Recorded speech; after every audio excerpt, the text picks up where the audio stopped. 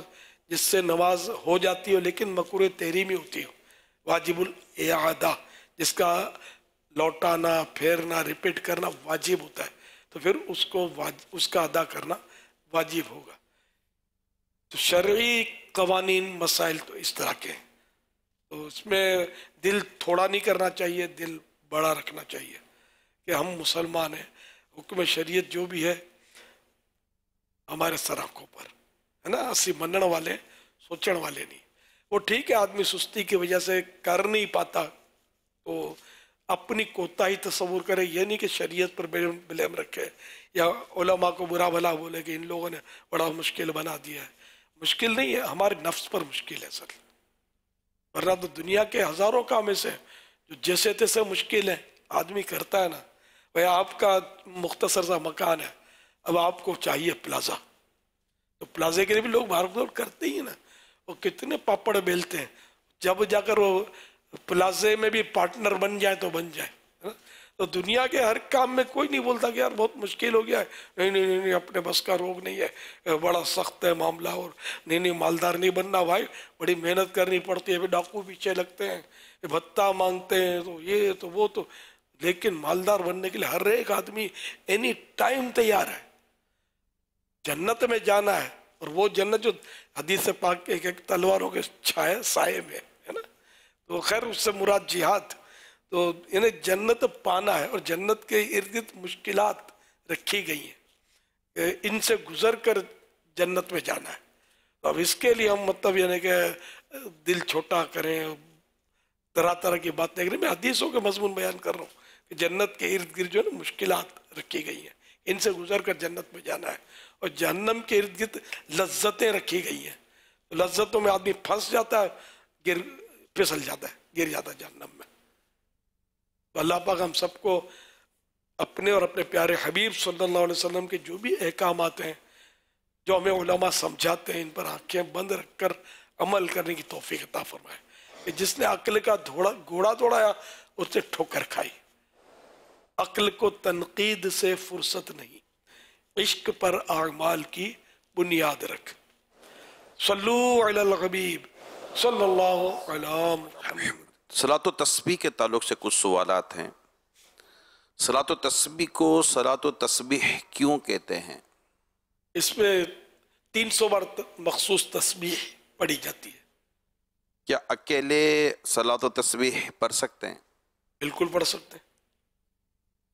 اس کی کیا فضیلت, صلاۃ و تسبیح پڑھنے کی کیا فضیلت ہے؟ اس نماز کا بے انتہا ثواب ہے. اللہ کے پیارے پیارے آخری نبی صلی اللہ علیہ وسلم نے اپنے چچا جان حضرت سیدنا عباس رضی اللہ تعالیٰ عنہ سے فرمایا کہ اے میرے چچا جان, اگر ہو سکے تو صلاۃ و تسبیح ہر روز ایک بار پڑھیے, اور اگر روزانہ نہ ہو سکے تو ہر جمعے کو ایک بار پڑھ لیجئے, اور یہ بھی نہ ہو سکے تو ہر مہینے میں ایک بار, اور یہ بھی نہ ہو سکے تو سال میں ایک بار, اور یہ بھی نہ ہو سکے تو عمر میں ایک بار. صلو علی الحبیب صلی اللہ علیہ محمد. صلاۃ و تسبیح میں پڑھی جانے والی جو تسبیحات ہیں کیا ان کو انگلیوں پر گن سکتے ہیں؟ انگلیوں پر نہیں, صرف یوں کر کے نہیں, بلکہ یوں جیسے ایک پڑھ لی تو یہ پہلا پورا ہے, یہ پورے کہلاتے ہیں. ہر انگلی میں 3 پورے ہوتے ہیں, تو یہ دبائے, دوسری میں دوسرا ہلکا سا دبا لے, تو یوں بھی حساب ہو سکتا ہے. یوں گننے بیٹھیں گے یا تسبیح ہاتھ میں رکھیں گے تو یہ طریقہ درست نہیں ہوگا. طاق راتوں کے علاوہ صلاۃ و تسبیح پڑھ سکتے ہیں؟ اصل صلاۃ و تسبیح تو ابھی سنا نا آپ نے کہ روزانہ پڑھنی ہے,